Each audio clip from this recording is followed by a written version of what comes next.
The fire was already swallowing the car when he reached her, the heat cracking the air and turning the quiet road into a place of chaos, and in that moment a single father with nothing left to lose made a choice that would change many lives forever. He did not see a uniform first, or a badge, or a stranger. He saw a human being broken on the asphalt, smoke rolling behind her like a closing door, and he ran forward while everyone else froze. Before the story pulls you deeper, pause for one small moment. If you believe in kindness, second chances, and ordinary people doing extraordinary things, please like this video, comment your thoughts, share it with someone who needs hope today, and subscribe to the channel Grandma Dearie. Your support keeps stories like this alive. He had not planned to be there that day. The road was supposed to be a shortcut home, the kind he took to save time before picking his daughter up from school.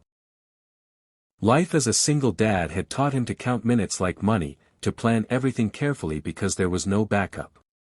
Since his wife's death, the world felt heavier, quieter, and more demanding. Every decision he made was shaped by one question: would this bring him back home safely to his child? Yet when he saw the crash ahead, that careful world shattered. A police vehicle lay torn open, flames crawling across metal, and a female officer was collapsed nearby, motionless, her uniform darkened with soot and injury. Other drivers slowed but stayed inside their cars, fear pinning them in place. Sirens were distant, too distant for what was unfolding right now. The single dad felt fear surge through him like electricity. He knew fire. He knew how fast it could turn deadly. He also knew that if he waited, if he stood there thinking about consequences, someone might die in front of him. His heart pounded with the weight of responsibility, the image of his daughter flashing in his mind, but his legs were already moving. He tore off his jacket, wrapped it around his hands, and reached her just as a burst of flame roared behind them. The officer was barely conscious, her breathing shallow, her body limp in his arms as he lifted her away from the heat. The pain burned his skin, but adrenaline drowned it out. Every step felt like a gamble with fate. When he finally collapsed a safe distance away, smoke thick in his lungs, he realized how close he had come to losing everything. His hands shook uncontrollably as he checked her breathing, the world narrowing to the rise and fall of her chest. In those seconds, he was no longer a man rushing home or a father counting minutes, he was simply a human refusing to let another human slip away. The sirens grew louder, and relief mixed with terror as emergency crews arrived, pulling him back, taking over, rushing her into an ambulance. Only then did the pain in his arms and the burns on his skin demand attention, but he waved it away, his eyes fixed on the vehicle carrying her out of sight.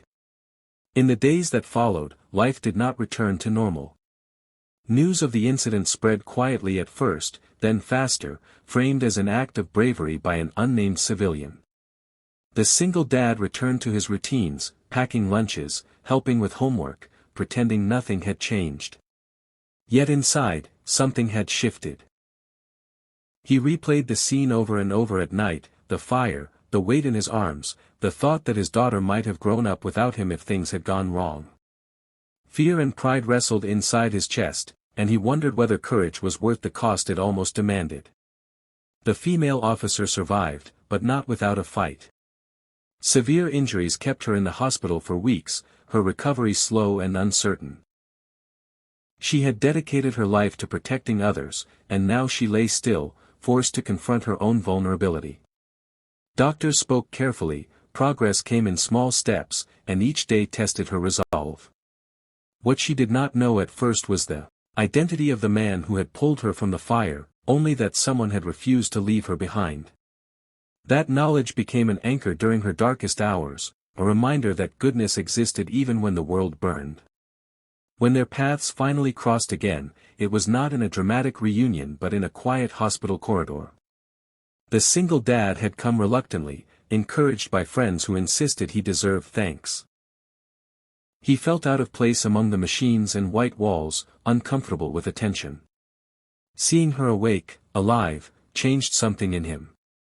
The weight he had carried since the accident eased slightly, replaced by a fragile sense of peace. She saw the scars on his hands, the exhaustion etched into his face, and understood without words that her life had been bought with someone else's risk. What happened next shocked more than just the two of them.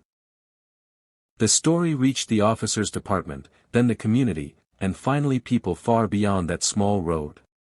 Support poured in, not only for the injured officer, but for the man who had stepped into the fire without hesitation. Offers of help arrived, medical bills were covered, and the single dad found himself surrounded by gratitude he never sought. More importantly, his daughter watched as the world thanked her father, learning through his actions what courage and kindness truly looked like. The officer, inspired by the second chance she had been given, returned to service with a deeper compassion, carrying the memory of the stranger who saved her as a quiet promise to never take a single moment for granted. Just before we reach the ending, I have one special request. Please comment below and tell us what this story made you feel, because your words might be the encouragement someone else desperately needs today. In the end, this was not just a story about fire, uniforms, or headlines.